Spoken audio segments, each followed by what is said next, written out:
Polytechnic capsule के YouTube channel पर आपका स्वागत है। आरसीसी की अगली क्लास के साथ आज फिर हम आपके समक्ष उपलब्ध हैं। जैसा कि बताया जा चुका है कि वर्किंग स्ट्रेस पे अभी बात हो रही है, आपके सिलेबस के अकॉर्डिंग चल रहा है। आज हम लोग पढ़ेंगे सिंगली रीइंफोर्स्ड सेक्शन, एकल प्रबलित कंक्रीट खंड के कुछ टेक्निकल टर्म को बात करेंगे और अगली क्लास में इस पे क्वेश्चन न्यूमेरिकल सॉल्व करेंगे। एकल प्रबलित कंक्रीट खंड पे बात करते। एकल प्रबलित कंक्रीट खंड की परिभाषा क्या होती है, लिखा नहीं है, सुन लीजिएगा। जब ध्यान से सुनिएगा, जब स्टील का प्रयोग, जब इस्पात का प्रयोग केवल तनन क्षेत्र में हो, एकल प्रबलित में सिंगली रीइंफोर्स्ड सेक्शन मतलब बोलने का है कि जब इस्पात का प्रयोग केवल और केवल तनन क्षेत्र में हो, ठीक है, तनन क्षेत्र में किया जाए तो उस प्रकार के खंड को एकल प्रबलित कंक्रीट खंड कहते हैं। परिभाषा फिर से दिमाग में बिठाइए। जब इस्पात का प्रयोग तनन क्षेत्र में किया जाता है, तो उस प्रकार के खंड को एकल प्रबलित कंक्रीट खंड कहते हैं। माना उस खंड की माप क्या है, बी उसकी चौड़ाई है, डी उसकी कैपिटल डी उसकी कुल गहराई है, ठीक है। जहाँ पे छड़ तनन क्षेत्र में डाली गई है उसके सेंटर से टॉप तक की दूरी स्मॉल डी, जिसे प्रभावी गहराई के नाम से जान रहे हैं। संपीड़न, ऊपर कंक्रीट जो होती है वो कौन सा लोड लेती है, कंप्रेशन को बियर करती है, और स्टील किसको बियर करती है, टेंशन को बियर करती है, ठीक है। तो किसी सेक्शन में, उस सेक्शन में कोई एक ऐसा बिंदु होगा जो इस बिंदु पे कंप्रेशन और टेंशन एक दूसरे को कोलैप्स करेगा, क्योंकि ऊपर क्या है संपीड़न है, और नीचे क्या है तनन क्षेत्र है। तो ऊपर क्या है, संपीड़न है, नीचे तनन है। और देखिए वो ग्राफ के हिसाब, स्ट्रेस स्ट्रेन डायग्राम के हिसाब से नीचे जैसे जैसे हम बढ़ रहे हैं उसका मान कम होता जा रहा है, और एक ऐसा बिंदु आ रहा है जहाँ पे वह मान जीरो हो जा रहा है, और इसके नीचे स्टार्ट हो जाता है तनन क्षेत्र, ठीक है। तो जिस बिंदु पर संपीड़न तथा तनन क्षेत्र आपस में कोलैप्स होके अपनी साइन चेंज करते हैं, उस बिंदु को हम क्या बोलते हैं, उदासीन अक्ष। माना वह दूरी कहाँ से, टॉप से, संपीड़न क्षेत्र टॉप से कितनी दूरी पे है, एक्स डिस्टेंस पे है, ठीक है। आगे बात करते हैं। माना धरन की चौड़ाई बी, कुल गहराई कैपिटल डी, प्रभावी गहराई स्मॉल डी तथा छड़ों को इस डी डैश के प्रभावी आवरण पर डाला गया है। छड़ों का क्षेत्रफल AST है, ठीक। अब बात कर लेते हैं सिग्मा CBC क्या है, सिग्मा ST क्या है। इनके धरन का चौड़ाई बी, कैपिटल डी धरन की कुल गहराई, डी डैश बराबर धरन की प्रभावी गहराई, डी बराबर धरन की प्रभावी गहराई, डी बराबर क्या हो जाएगा, D minus D dash. AST बराबर इस्पात का क्षेत्रफल, यक्स बराबर संपीड़न क्षेत्र से उदासीन अक्ष की स्थिति, सिग्मा CBC बराबर कंक्रीट का अनुगेय प्रतिबल, सिग्मा ST बराबर इस्पात का अनुगेय प्रतिबल, m बराबर मापांक अनुपात क्या होता है, 280/3 टाइम सिग्मा CBC। उत्तोलक भुजा एक टर्म है, जहाँ से उत्तोलक भुजा वह बिंदु होता है कि जिस बिंदु से उस आकृति को मोमेंट कराई जाए तो उस बिंदु पे वह संतुलित मानी जाए, तो उस बिंदु को वहाँ से उसकी बीच की डिस्टेंस को हम क्या कहते हैं, उत्तोलक भुजा को कैपिटल जेड या जेड से प्रदर्शित करते हैं। जेड बराबर होता है डी माइनस, जेड बराबर होता है डी माइनस x/3। ओके, आगे चलते हैं। प्रबलित कंक्रीट खंड की श्रेणियाँ, क्लासेज ऑफ आरसीसी बीम कितने तरीके के हैं कि हम जो इस्पात प्रयोग कर रहे हैं, इस्पात का प्रयोग हम कैसे कर रहे हैं, कभी ज़्यादा भी हो सकता है, हमें कोई आइडिया नहीं है। अभी मान लिया कि हम डिज़ाइन नहीं कर पा रहे हैं तो हमें कोई आइडिया नहीं है कि इस्पात जो प्रयोग कर रहे हैं हो सकता है ज़्यादा प्रयोग करें, हो सकता है कम प्रयोग करें, हो सकता है जितनी ज़रूरत हो लोड बियर करने के लिए उतना ही इस्पात का प्रयोग किया जाए। तो इन स्थितियों के लिए, इन स्थितियों को हिसाब से 3 तरीके के खंड बताए गए हैं। पहला संतुलित खंड, दूसरा अल्प प्रबलित खंड, तीसरा अति प्रबलित। संतुलित खंड बैलेंस सेक्शन, अल्प मतलब अंडर रीइंफोर्स और अति मतलब ओवर रीइंफोर्स। नाम से ही संतुलित मतलब बैलेंस होगा, अल्प मतलब किसी चीज़ की कमी होगी उसे अल्प प्रबलित कंक्रीट खंड कहेंगे, और अति प्रबलित कंक्रीट खंड किसी ओवर का मतलब किसी चीज़ की अधिकता होगी तो उस प्रकार के खंड को ओवर रीइंफोर्स सेक्शन कहेंगे। आइए इस पे थोड़ा सा डिस्कस करते हैं, जानते हैं इन खंडों के बारे में। संतुलित खंड, संतुलित खंड समझते हैं। लिखा है कि जब किसी खंड में भार पड़ने पर कंक्रीट तथा प्रबलन इस्पात दोनों अपने अधिकतम अनुज्ञेय प्रतिबल मतलब सिग्मा सीबीसी और सिग्मा एसटी पर वो कह रहा है कि अपने अपने अधिकतम अनुज्ञेय प्रतिबल पर एक साथ उपजते हैं तो इस प्रकार के खंड को हम संतुलित खंड कहते हैं। ठीक है, फिर से ध्यान से सुनिए कि जब किसी खंड में भार पड़ने पर कंक्रीट तथा प्रबलन इस्पात दोनों अपने अपने अधिकतम अनुज्ञेय प्रतिबल पर एक साथ उपजते हैं तो इस प्रकार के खंड को संतुलित खंड कहते हैं। इसमें वास्तविक उदासीन अक्ष तथा क्रांतिक उदासीन अक्ष एक ही बिंदु पर होता है। फिगर को ध्यान से समझिए कि मान लिया कि सेक्शन रहा होगा जिसकी चौड़ाई बी और कुल गहराई कैपिटल डी, प्रभावी गहराई स्मॉल डी रही होगी।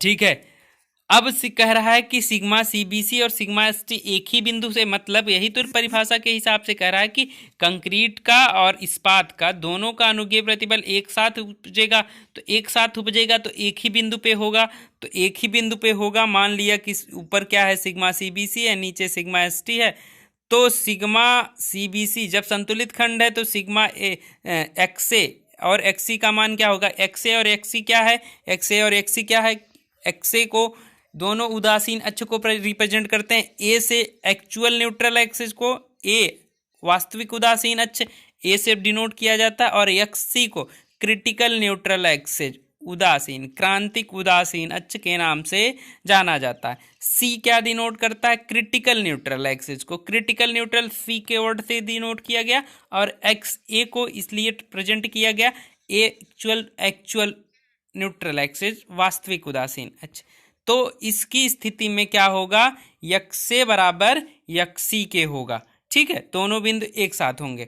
आगे चलते हैं, देखते हैं आगे। अगला टॉपिक है अल्प प्रबलित कंक्रीट खंड। नाम से ही ध्यान से, अल्प मतलब अंडर रीइंफोर्स सेक्शन, अल्प मतलब अल्प लिखा हुआ है, तो इस अल्प का क्या तात्पर्य हो गया कि अल्प का तात्पर्य क्या हो गया कि इसमें किसी चीज की कमी रही होगी।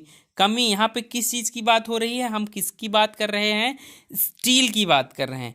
सारी चीजें हम स्टील पे बात कर रहे हैं कि स्टील की कमी हो जाना, स्टील की कमी अधिकता हो जाना या स्टील का बराबर हो जाना। तो अल्प रीइंफोर्स सेक्शन में क्या, अंडर रीइंफोर्स सेक्शन में कि अल्प कह रहा है, अल्प का मतलब हो गया कि कमी, किसी चीज की कमी। वही चीज परिभाषा में लिखा हुआ, जब धरण खंड में संतुलित खंड के लिए आवश्यक इस्पात से कम इस्पात का प्रयोग किया गया हो तो उस खंड को अल्प प्रबलित खंड कहते हैं। अगर किसी चीज की कमी है तो इस्पात कमी है, इस्पात क्या है, कम है। यही चीज कह रहा है कि ना इस्पात की कमी है।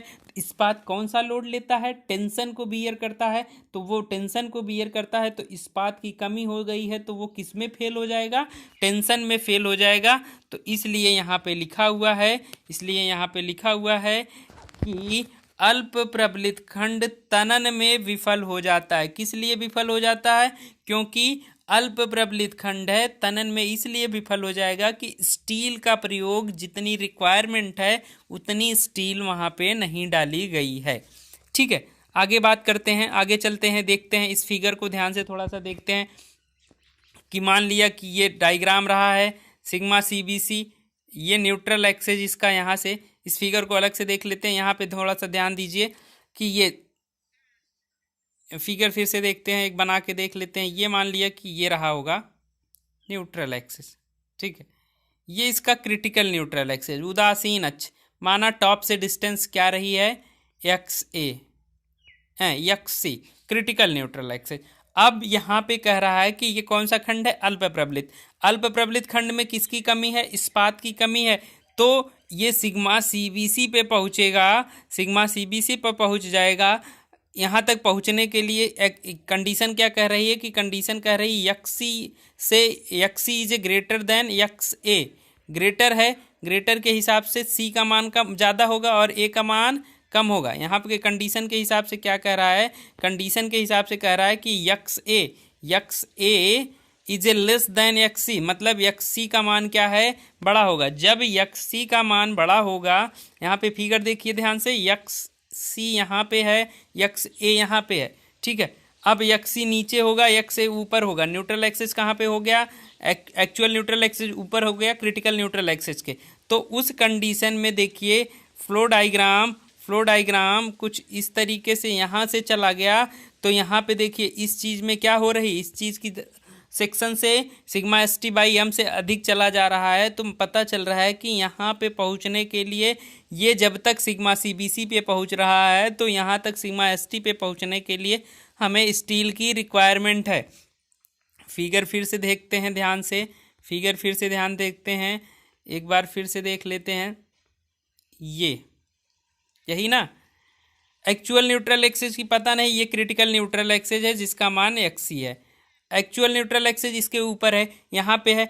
तो हम अगर संपीड़न क्षेत्र से, कंक्रीट के संपीड़न क्षेत्र से चलना शुरू किए, कि माना ये सिग्मा सीबीसी से शुरू हुआ और हमें सिग्मा एस टी, अब एक्चुअल न्यूट्रल एक्सिस यहाँ पे है, इसके रास्ते हम चलना शुरू किए। जब इसके रास्ते से चलना शुरू किए तो देख रहे हैं कि हमें sigma s t by m यहीं पे ख़त्म हो जा रहा है, यहीं पे ख़त्म हो जा रहा है। लेकिन उसके लोड को, सिग्मा सीबीसी के लोड को बियर करने के लिए हमें कुछ और भी आगे चलना पड़ रहा है। मतलब नीचे जो तनन क्षेत्र है उसमें स्टील की रिक्वायरमेंट अधिक दिख रही है, हम सेक्शन तक नहीं पहुँच पा रहे हैं, इसलिए हमारा सेक्शन तनन में फेल हो जाएगा, ठीक है।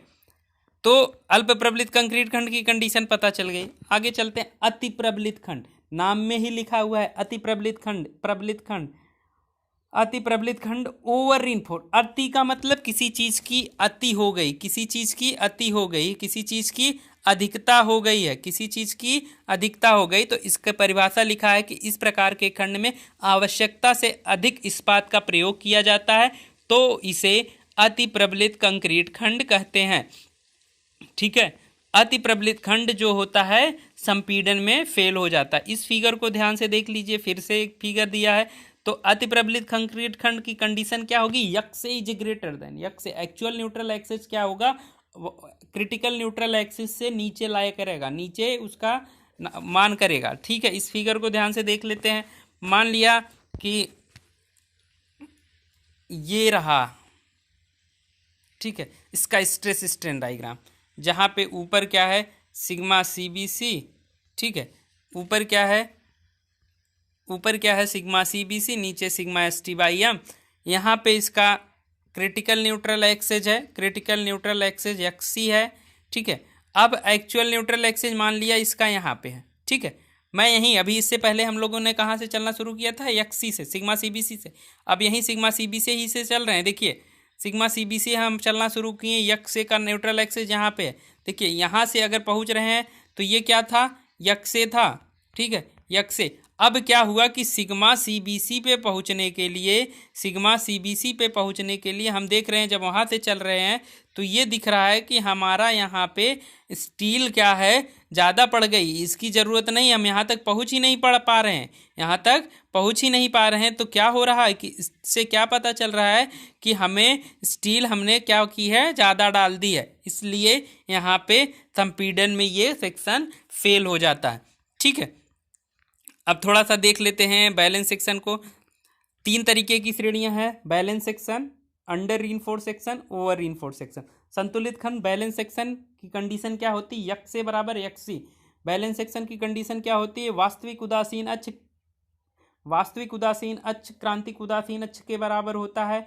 दूसरी कंडीशन है अल्प प्रबलित कंक्रीट खंड। अल्प मतलब किसी चीज़ की कमी, कमी की किसकी चीज़ की कमी होगी, किसकी कमी होगी, इस्पात की कमी होगी। इस्पात की कमी होगी तो यहाँ पे x a is a less than, x a is a less than, x c होगी कंडीशन। ठीक है, यहाँ पे फेल किस में होगा, तनन में फेल होगा। तीसरी कंडीशन क्या है, अति प्रबलित कंक्रीट खंड। यहाँ पे यक्स से कंडीशन क्या है, x is greater than x c section का। ठीक है, और उसके बाद यहाँ पे फेलियोर किस में होगा, संपीड़न क्षेत्र में। आज के लिए इतना ही, कल हम लोग न्यूमेरिकल सॉल्व करेंगे। धन्यवाद।